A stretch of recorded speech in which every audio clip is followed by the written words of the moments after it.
Abandonner son pays parce qu'il y a des coupures d'électricité. Pour finir de tourner le clip, Manon, l'assistante de Fally Ipupa, va utiliser la sono de la voiture.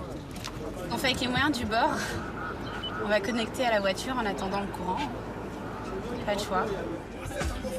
Grâce à cette astuce, la fin du tournage va se dérouler sans encombre.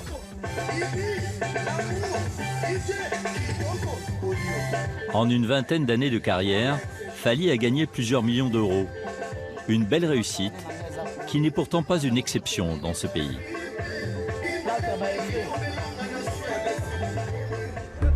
Le sous-sol du Congo regorge de minerais qui font la fortune de quelques hommes bien avisés. L'une des principales ressources, c'est le coltan, qui, une fois transformé, entre dans la fabrication des téléphones portables.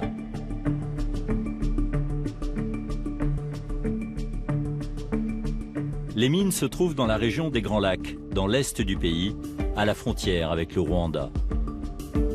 À Goma, le chef-lieu du Nord Kivu, les conflits font rage depuis plus de 20 ans.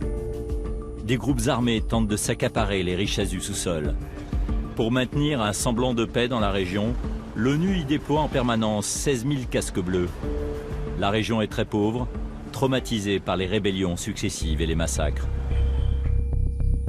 Ceux qui ont fait fortune, notamment dans les matières premières, ont leur maison autour du somptueux lac Kivu.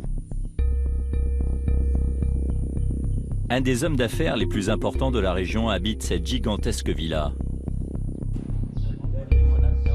Mirador, forte présence policière à l'entrée, c'est une véritable forteresse. Son propriétaire pèse plusieurs dizaines de millions d'euros. Oui, quoi. Ça va? Oui, ça va. François? Oui, monsieur.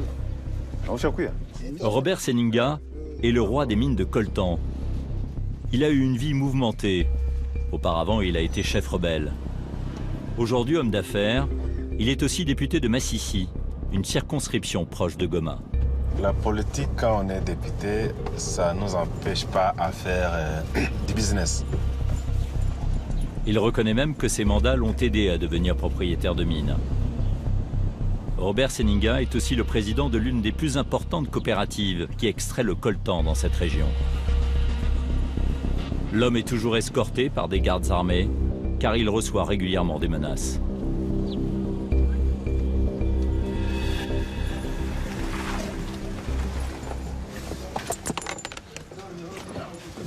On est où ici? Ici, on est au siège de la Coopérama. C'est le siège social, là où les activités de commerce des minerais se font. Le bâtiment ne paye pas de mine. Pourtant, la coopérative engrange chaque année des millions d'euros de chiffre d'affaires. Ça va? Robert Seninga vient faire le point sur la production de coltan des derniers jours.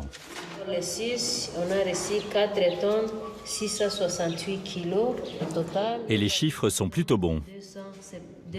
217 kilos. On nage dans les 40 tonnes. Et ça fait combien en revenus, tout ça? Le kilo, c'est 42 à 45 $ le kilo.